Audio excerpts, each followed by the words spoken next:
You're listening to What Mad Universe on the Greenlit Podcast Network. Check out all our shows at greenlitpodcasts.com.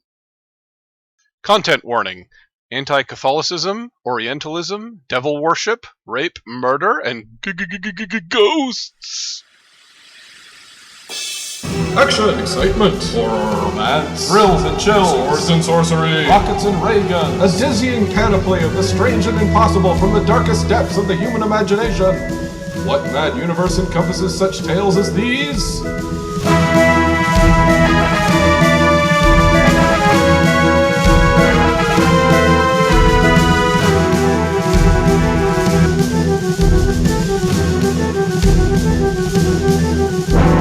Join us as we bear witness to the sweeping sprawl of all the history that never was and all the futures that could yet be. It's adventure as you like it on What Mad Universe?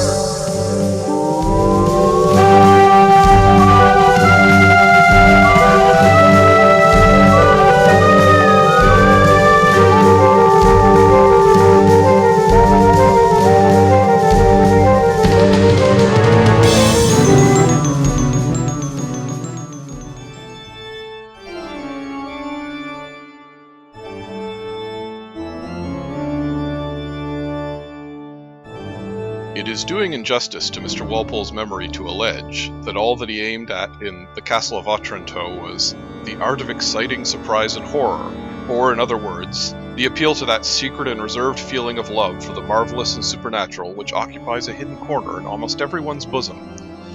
The natural parts of the narratives are so contrived that they associate themselves with the marvelous occurrences, and by the force of that association, render those speciosa miracula striking and impressive, though our cooler reason admits their impossibility. Indeed, to produce in a well-cultivated mind any portion of that surprise and fear which is founded on supernatural events, the frame and tenor of the whole story must be adjusted in perfect harmony with this mainspring of the interest. He who, in early youth, has happened to pass a solitary night in one of the few ancient mansions which the fashion of more modern times has left undespoiled of their original furniture, has probably experienced that the gigantic and preposterous figures dimly visible in the defaced tapestry, the remote clang of the distant doors which divide him from living society, the deep darkness which involves the high and fretted roof of the apartment, the dimly seen pictures of ancient knights, renowned for their valor, and perhaps for their crimes, the varied and indistinct sounds which disturb the silent desolation of a half-deserted mansion, and to crown all, the feeling that carries us back to the ages of feudal power and papal superstition, joined together to excite a corresponding sensation of supernatural awe, if not of terror. It is in such situations, when superstition becomes contagious, that we listen with respect, and even with dread, to the legends which are our sport in the garish light of sunshine, and amid the dissipating sights and sounds of everyday life. From Sir Walter Scott's introduction to the Castle of Otranto. Hello, welcome to What Mad Universe, my brethren. I'm Adam Prosser. With me, as always, is Philip Rice. Good morrow to you, sir. Good morrow. Let us descend to the dungeon and drink of the devil's draughts as we pursue this story of Gothic horror, The Castle of Otranto by Horace Walpole. Boy, this almost is feeling like a we already have a Halloween episode lined up, but this is feeling kind of Halloweeny, isn't it? Yep, or it could have been a Christmas episode with all the St. Nicholas content. That would have been a stretch, I still say. St. Nicholas is all through this book. I'm just saying. He's the patron saint of the area, yes, but he's not. It's St. Nicholas in his non-Santa Claus form, basically. So yeah, there you but go. You know. Yeah, he's in there. Fair enough. So this is a significant book. You might have heard of it if you're a student of literary stuff, as the origin of the Gothic novel, which was a major literary movement in especially the early 19th century, which is quite a bit after this book was published. This book was 1764, I think was 1764, and it actually took a while. It took like a generation to sort of start influencing all the other writers. But then, as you get into the 19th century, you've got all these other writers, including Matthew Lewis. He wrote a book called The Monk, which has all the sort of dark depravity and Satan worship and black magic and clanking chains and hauntings and things. That, I had heard of The Monk. It's usually listed as like possibly a parody of this. It's unclear. Well, this seems to be a recurring thing with Gothics, that a lot of critics are like, well, did they mean this seriously? Or did they not? Including this book itself, Castle of Otranto, was seen as, people... And Horace Walpole, who wrote it, he seems to have actually gone back and forth between... oh yeah, I was serious. No, I was just joking. It was just a goof. The because Tommy Wiseau effect. Well, that's a little quite harsh. Yeah, no, But he definitely didn't like. I think, as I understand it, he released this book, and it was somewhat favorably seen. And he released it as, I translated this from an Italian manuscript. It was received rather well. Then he basically came out and said, "Actually, I wrote the whole thing. It's not based on an Italian manuscript." And then apparently, if I'm can interject a joke, there's a Freakazoid bit where we're saying originally critics loved this episode, but that all changed when they found out it wasn't European. Yes. Well, in this case, they found out it wasn't written by an ancient author in Italy, and was written by not just not just contemporaneous, but I think it was also because he was a respected, well-off. He was literally a lord. And it was seen as sort of beneath him to write such a lurid and tawdry tale, and that's it's strange that they were convinced that it was an actual medieval manuscript, and then when they found out it wasn't, they thought it was terrible. Like, yeah, it's actually impressive to faithfully reconstruct that an ancient style. I mean, it's just strange. Well, I think that sort of shows you how snobby and how much literary tradition back then would sort of blow with the winds and what they were told. Not like today, of course. But I mean, obviously the critics have rendered it immortal. They continued to talk about it for years, and as we say, it ended up influencing stuff in the early 19th century. There was another book by William Beckford called Vathek, which is Arabesque, Arabian Nights, but it's also considered to be an early Gothic a Gothic novels. We've also talked about that. I read through that quickly this week. I didn't write enough down to talk about it intelligently, but it was very interesting. We'll talk about sort of how it relates to the Gothics, I think. Yeah, because you can see a pattern that emerges out of that. And there's also a book called Melmoth the Wanderer,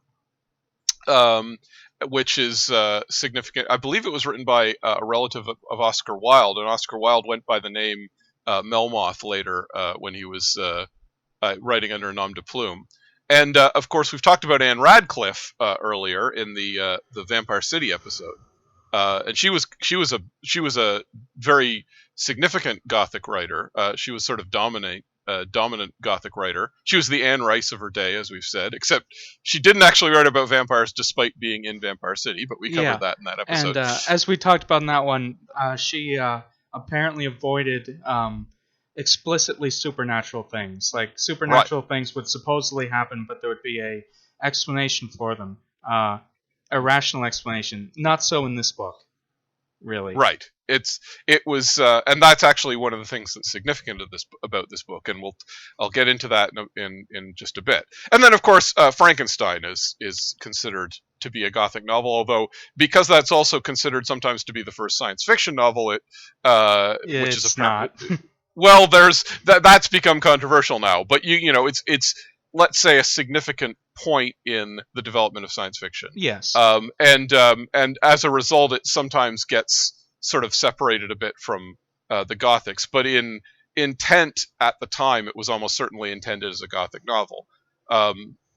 So that, and then in the Dover Thrift edition of this book, which is what I read, they actually are very insistent that Gothics died out in the early 19th century, and that everything since then is considered to be by them not truly a Gothic anymore, but just evolving out of its aesthetic, because for some they're of the belief that you had to have certain intents and certain framework for what you're writing to be a Gothic novel, and it became more.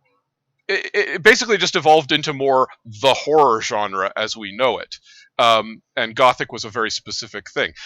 But then you can debate that for ages whether it's not. And of course, Gothic aesthetics and Gothic style goes all the way up to the present. It never went away after that. Edgar Allan Poe is considered to be sometimes a Gothic writer. Dracula might be considered Gothic. Everything about the Universal horror movies would be Gothic. It's the aesthetic of, a haunted castle on the moors, crackling thunder, secret passages, ghosts, hauntings, curses. Often a family woman curse of some sort. Yeah, it's passed down. There's often the idea that, the Lord or whoever's in charge is, he has committed sins, whether it's often murder, but although in this book it's actually not murder, oddly enough, he's an usurper. And then there's often also the idea of a woman, an innocent woman who gets drawn in. Often she gets romanced by this, figure. It's almost a Count Darcy thing, but it takes a sinister turn. Also, the story of Bluebeard. She gets pulled away to this family estate out in the moors and discovers a terrible secret, and she's the viewpoint character, the sort of innocent viewpoint character. Though Which you with see all Bluebeard, the moral was that you shouldn't go snooping. Well, see, with Bluebeard, I always feel like if she hadn't gone snooping, she wouldn't have found out that her husband was a murderer, and that wouldn't have been better. It's moral dissonance with. Yeah, that's right, and the and even the novel Rebecca by Daphne du Maurier has very strong Gothic element, even though there's nothing supernatural about it. But it's the same thing of fell in love, I got married, I went away to this guy's rich home, and it's quote haunted unquote. Except in that case, it's not literally haunted, but there's a secret lingering in the past. Of course, that's something we've seen endlessly over and over again throughout literature. Yeah, and also and Wuthering Heights and things like that, which... Right. Now, with Gothic, it is more explicitly horror, and usually considered to have something supernatural, although, as we said, Anne Radcliffe always explained away her supernatural stuff. But I was saying Wuthering Heights is sort of influenced by this, rather than being an explicit entry in the genre, but... It definitely has elements with the romantic Byronic figures and all that, and the setting. Yeah. I think this has cast a very long shadow over literature in general, even literature that isn't considered to be horror or genre fiction. Just the atmosphere and the aesthetic is so strong, and also for historical factors, which we'll get into in a minute. So let me just talk about Horace Walpole, who is the author of this book, Castle of Otranto. He was the son of Sir Robert Walpole, Lord Orford, who was a very successful British politician of the early 1700s. Horace was left with a substantial enough fortune and social standing to pursue a variety of interests. So he traveled Europe, he did all the sort of idle rich stuff. But he apparently, he wanted to pursue various things. He wanted to do something with his money instead of just lounging around. He did run for office, and in fact, Castle of Otranto was apparently written while he was a member of Parliament.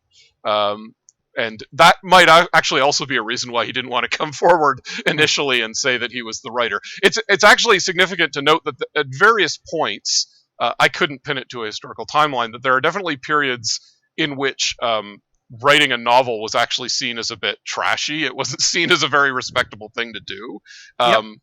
Like when you get to the 19th century, it was often seen as a woman's occupation, with of course the Brontes and Jane Austen and so on. There was a Blackadder bit that all the female novelists from the period were actually pen names for men. Yeah, it's it was that probably did actually happen, although not with the Brontes and Jane Austen. I've never been totally clear on how. Like, of course, I think it's a case of we say the general perception was ... but of course there were plenty of critics and people who could think for themselves and recognize good writing when they saw it, and not just automatically discard it. Obviously, there's a reason why Jane Austen and the Brontes are still remembered to this day. But yeah, I think it was seen as a bit of a thing you dabble in. It wasn't, the novel wasn't held. I think you have to get to the very late 1900s or 20th centuries before you start seeing the novel seen as this really significant, important art form, at least in England and Western Europe. I put an asterisk on that because I'm not an expert in the general literary development of the novel, but certainly there have been periods in which it was seen as a bit of a dismissible genre. Anyway, so he was able to build a giant manor called Strawberry Hill, which he built based on the ideas of medieval. So he was fascinated with medieval, Walpole this is, he was fascinated with medieval stuff. He collected medieval artifacts and art, and he built this manor without really being thoroughly knowledgeable about architecture, but to be what his idea of medieval was. So this is, starting a trend, maybe not starting, but continuing a trend of, well, it's going to be, quote, medieval, but I'm not a historian. I just have an idea of the collective imagination of medievalism. And as a result... what medievalism feels like rather than what it actually was. Right. And that transfers into the literary genre of Gothic as well. It's sort of an enhanced expressionistic version of the Middle Ages in some ways, rather than any attempt to be historically accurate. And so when he built this Strawberry Hill, it was inspiring his book in the same way. And apparently, he just made Strawberry Hill into the castle in Otranto. The geography corresponds to the same castle, and he subtitled it, and this is entirely his doing. He subtitled it, quote, a Gothic novel, unquote, and that's why the term became known as Gothic. So it was a book that he actually published as he had a vanity press called Strawberry Hill Press, but apparently he didn't publish it through Strawberry Hill. Again, he probably wanted to distance himself from it enough at the time. So it was actually a small print run in the 500s. As I was saying, that's what Lord Dunsany did as well. Again, he could dabble in writing. As again, it was seen as a bit lowbrow, and people turned on it after it came out. But then over time, it's become indicated as a literary milestone. So Phil, tell us about. So Phil, why don't you talk? Tell us about the plot of the novel here. Well, it's basically a soap opera. I don't mean that dismissively, but it basically like an elevated soap opera, like Mad Men or something, including the period setting. Manfred is the Prince of Otranto. He's sort of like he's a feudal lord with complete control over the surrounding area. I looked up the sort of hierarchy. He would have been beholden to a king, but in his area, he would have been like the dominant force.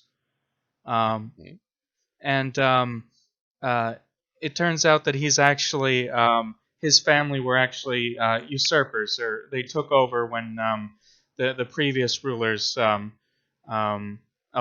Alfonso the Good, his family ended up going to the Crusades, and so Manfred's family were usurpers.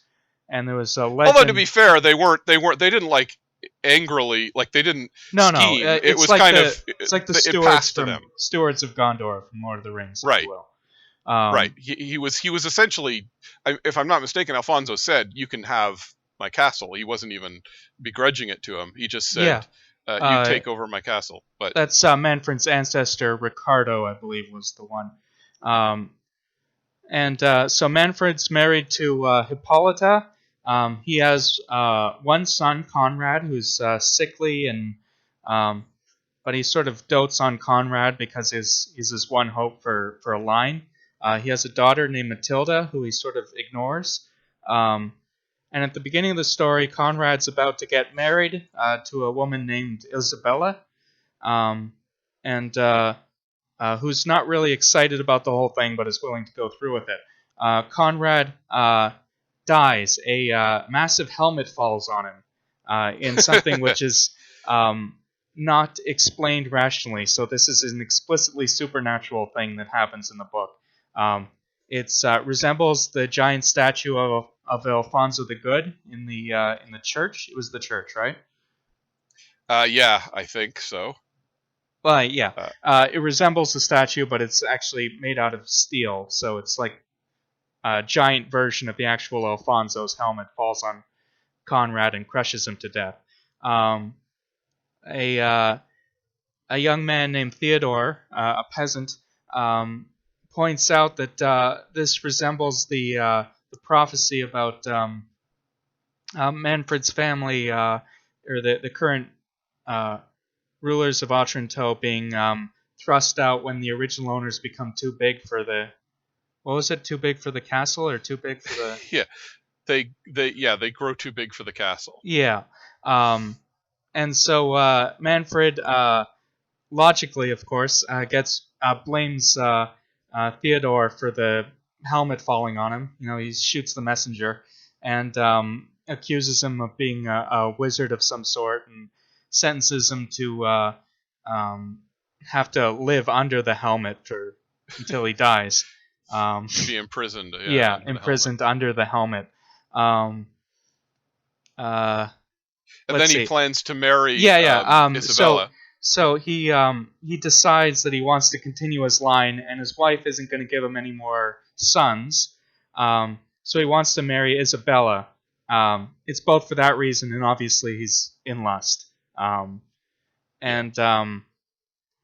So Isabella runs from him and manages to escape with the help of Theodore, who managed to survive the whole thing through secret compartments and so forth. Theodore helps Isabella to escape into a secret corridor. Manfred shows up and demands. I'm a little hazy at this point. Well, at this point, it's a case of. Well, then a monk comes to protect him. The monk is eventually revealed to be Friar Jerome is Theodore's true father and the true heir to Alfonso the Great, the Good. Anyway, it all gets very convoluted in terms of who's related to who, and of course, Theodore turns out to be the true heir to Alfonso, who nobody knew existed. Yeah. And Matilda and Isabella both fall in love with Theodore, and they have a conversation about how they're both in love with him. They actually sort of talk it out logically, so that's an interesting... They're pretty chill, yeah. Yeah. And they decide that Matilda is the one who Theodore's in love with, and so eventually it all comes to head, and Manfred is... Isabella's father, Frederick, shows up, and he's from another kingdom, and now he wants to marry Matilda, and yeah. So they want it. This is all the medieval idea of just uniting bloodlines to secure one's claim on in this case, lordship. But also Frederick's as horny as Manfred in this case. Right, and Theodore actually defeats him in battle and almost kills him, so he's sort of lying there recuperating for most of the story while he's after this fight.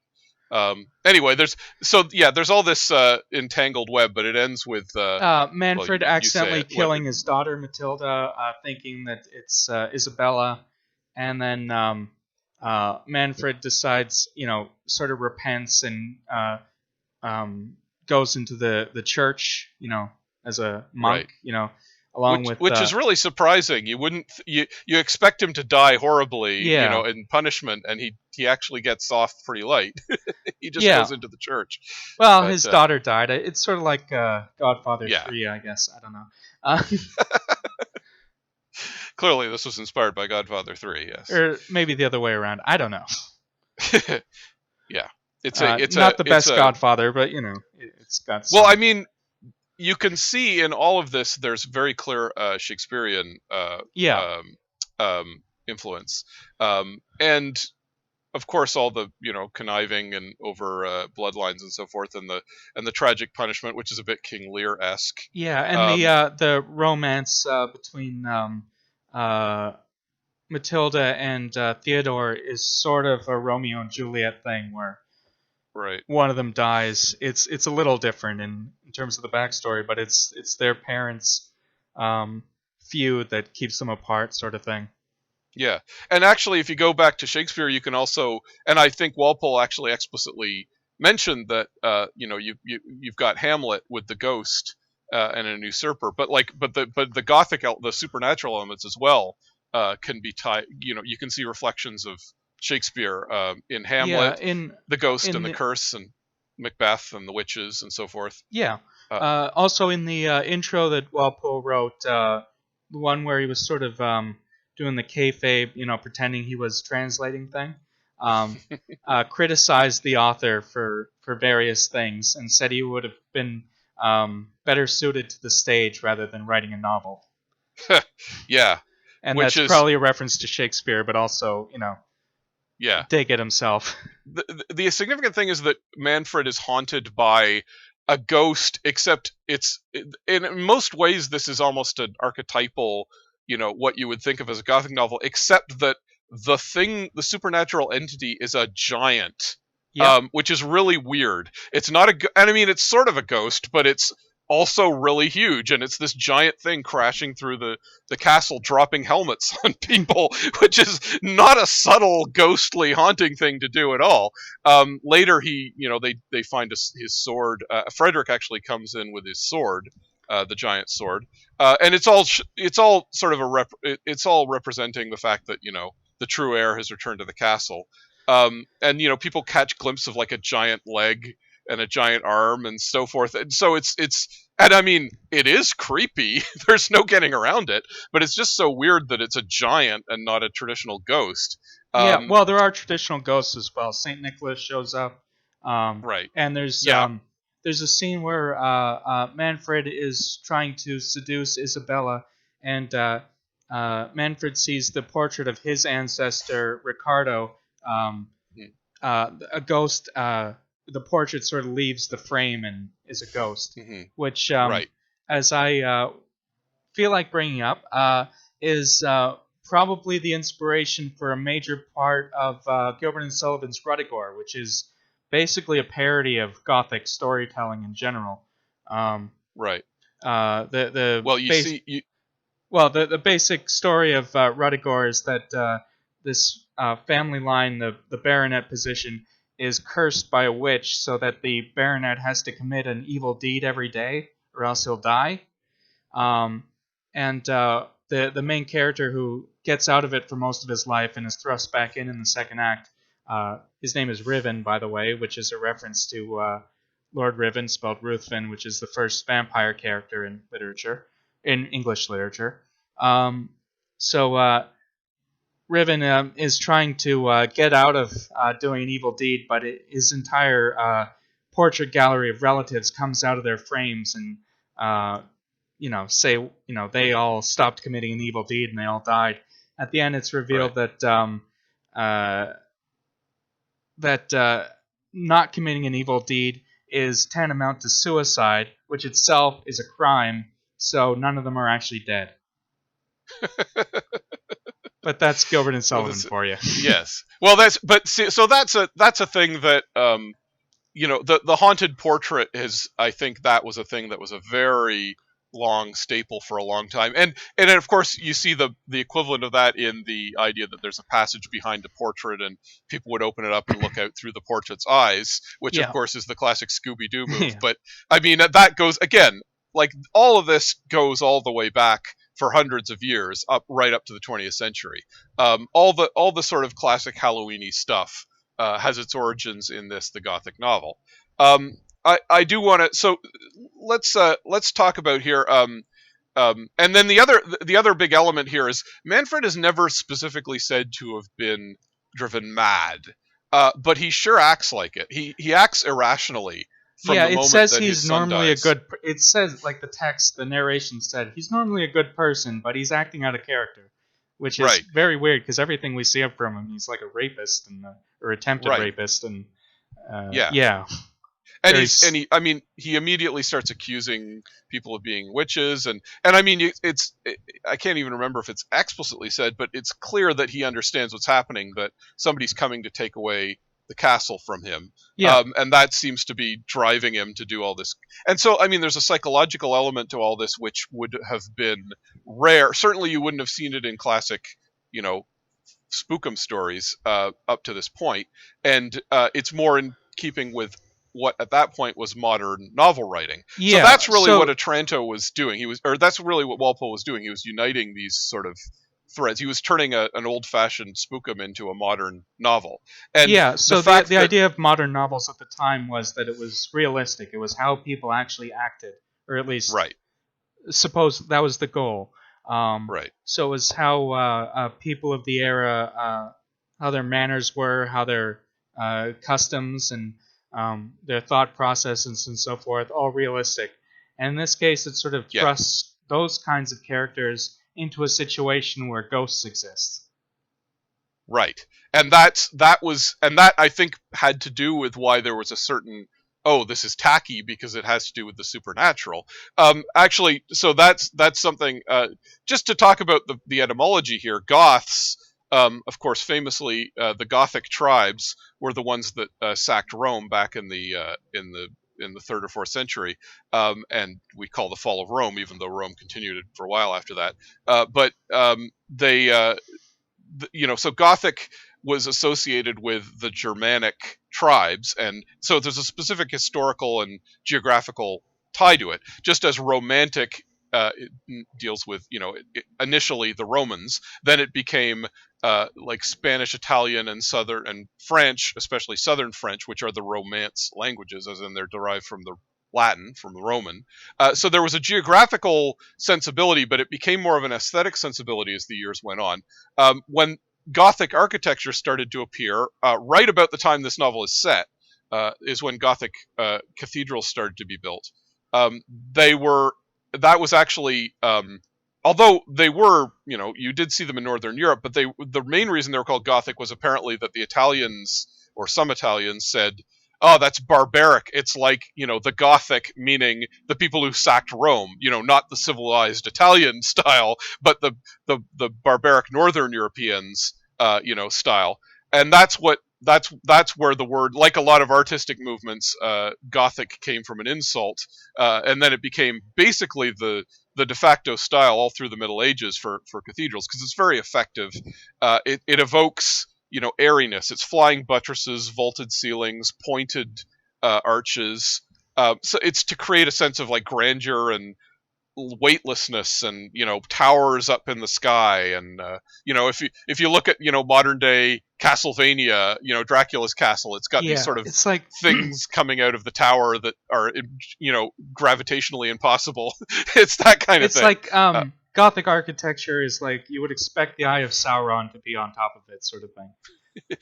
Yeah, in a sense. I mean, at the time, the main thing was it was actually like it would have been considered when it was built to be very modern and to be airy and more open than the sort of dingier, blockier style that you would have had before that.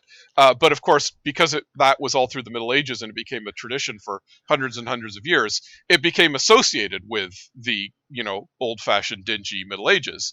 And then, so what of course happened was that the Enlightenment happened, and you started to have science take over from rationality, from superstition. At least that's the simplified version. In theory. In theory.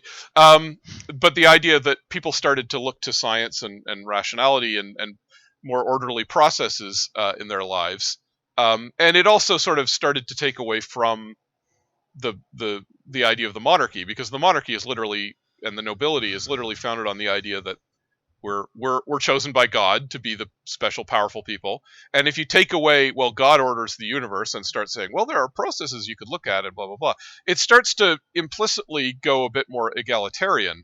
Of course, you didn't immediately have the monarchy collapsing and castles falling, but Still hasn't happened.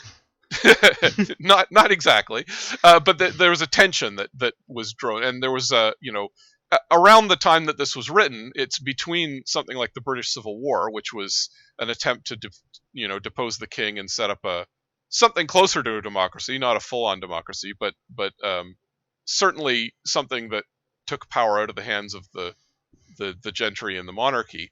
And then, of course, the French and American revolutions came at the end of the 17th century. So this was 18th century. 18th century, the 1700s. Yeah, it's always hard. Yeah, usual confusion. But that was the tension of that whole era in which Walpole was writing, where we hadn't gotten to something like Marxism yet, but we definitely the peasants were revolting a lot, and that's something that you see in culture, in many ways, in many subtle and nuanced ways throughout culture. Ironically, since I just said Gothic and Romantic were initially seen as geographically opposed to each other, but you get the Romantic era, which was a response to this. It was the idea of, well, maybe not everything in life is orderly and scientific and rational. Maybe there's something irrational and something wild and untamable out there, nature and the human subconscious, which people were starting to become aware of. And that's what the Romantic movement started to tap into. And Gothic is kind of the extreme, dark, somewhat unsettling and horrific version of this, essentially. This idea that, there's still this dead hand of history reaching out into what's becoming a more modern era, haunting us. Although, of course, at the time, Gothic novels were explicitly set in the past. That was always the setup for that. But that is the tension that's at play in the Gothic novel. It's maybe it's a combination between peasant superstition and also, but why is there a monarchy? And we don't trust those monarchs anymore. They get up to weird stuff in their castles. They're Count Dracula's up there sucking everyone's blood. It's that kind of viewpoint started to come to the fore, essentially. So then you see it in other novels. We talked about Vathek, which is very similar, and it's Arabian Nights thing. And the monk is about a sinister evil monk.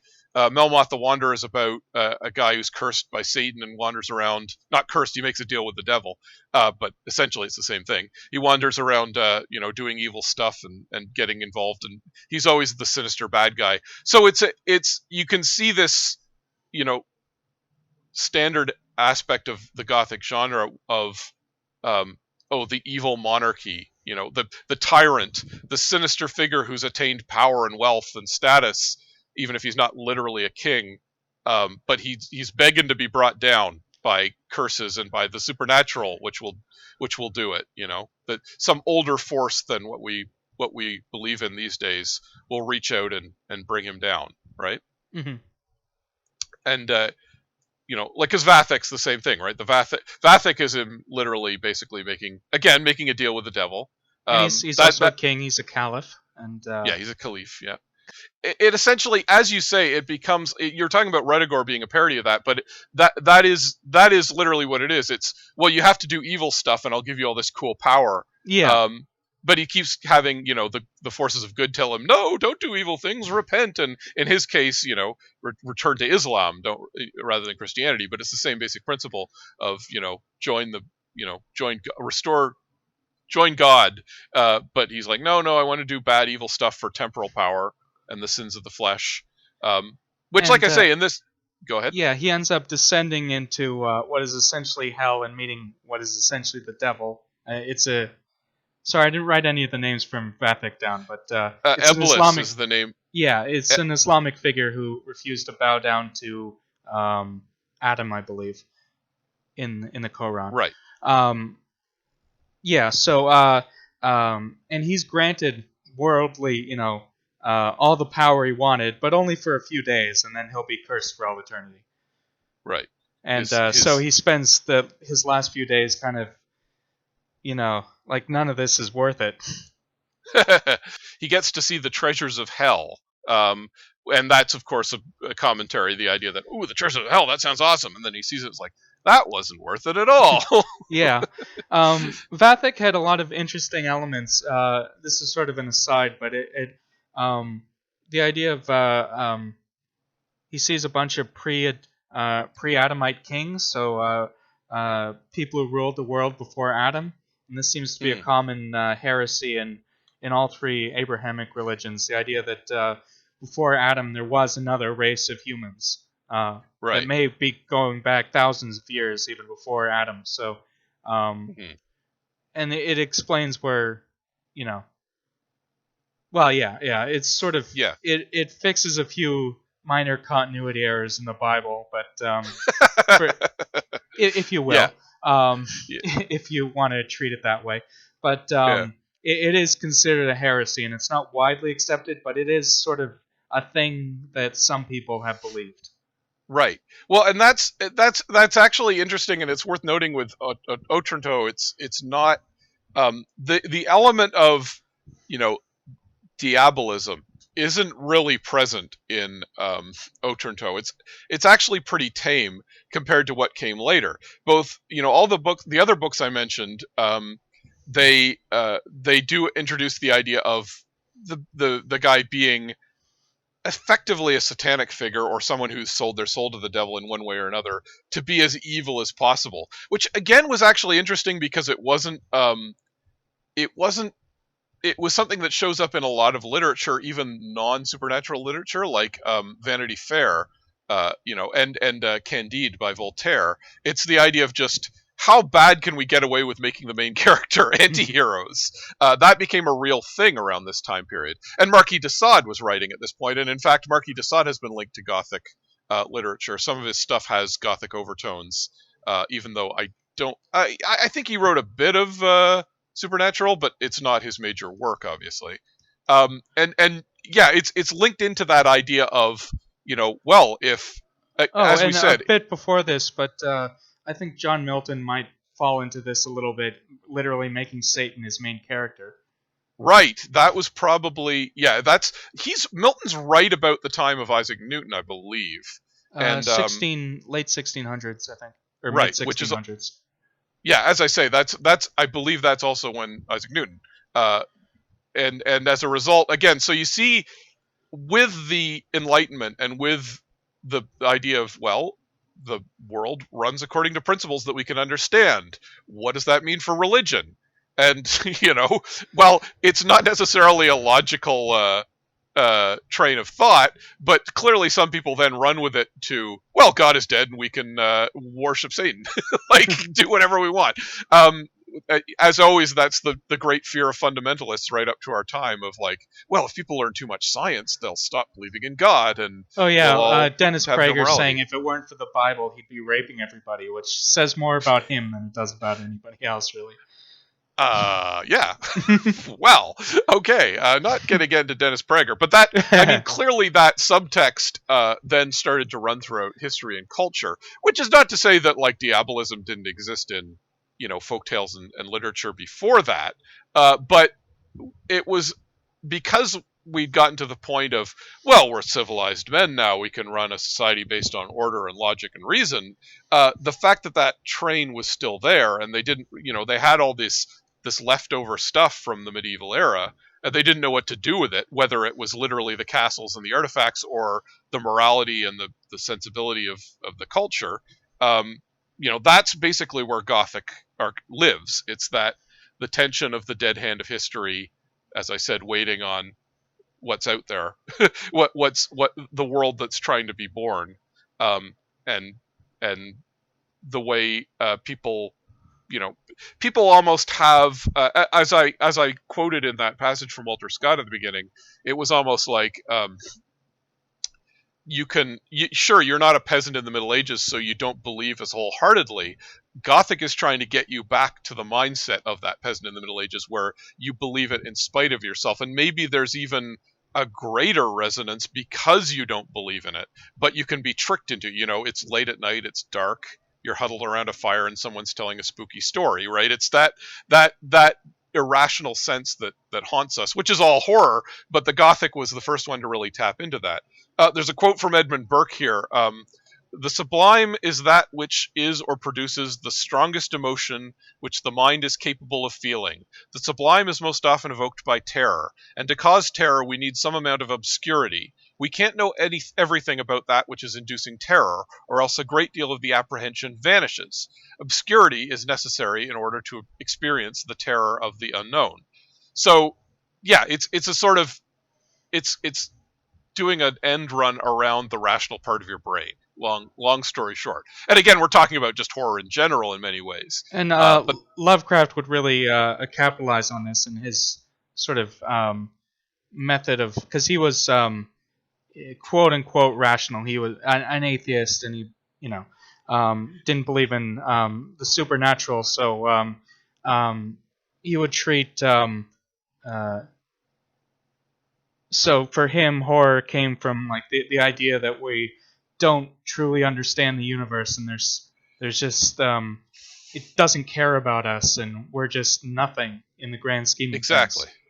But also, the idea of not showing everything, like we don't quite know what the monster looks like or that sort of thing. So there's that aspect of it, the obscurity, sort of letting your imagination run wild with it.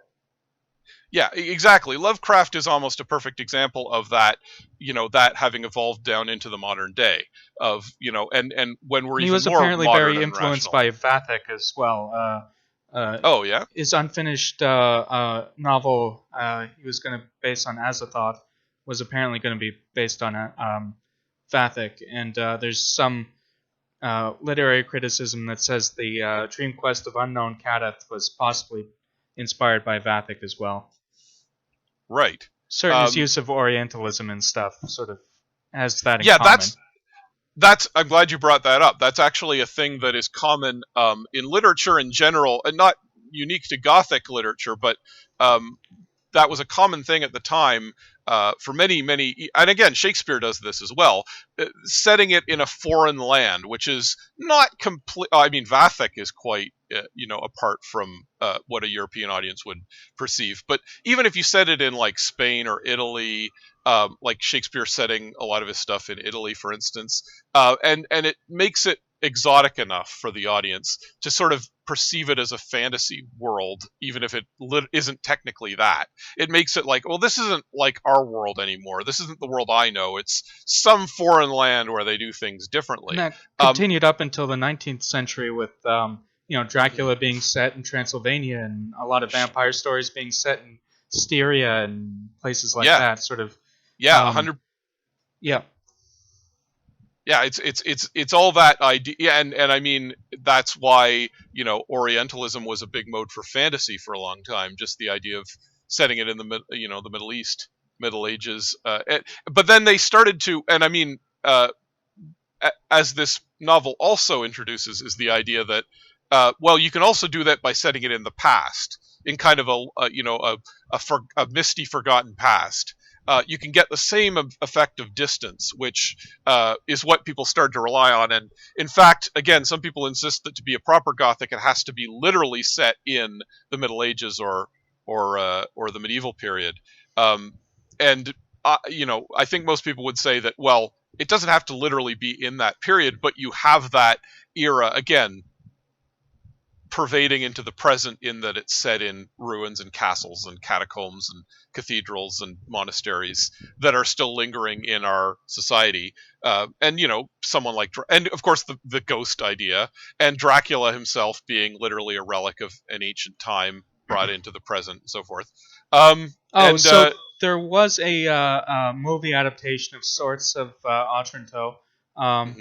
made in 1977. It's about 17 or 18 minutes long, so short film. It's by a Czech director. I'm going to butcher this name. Jan Svankmajer.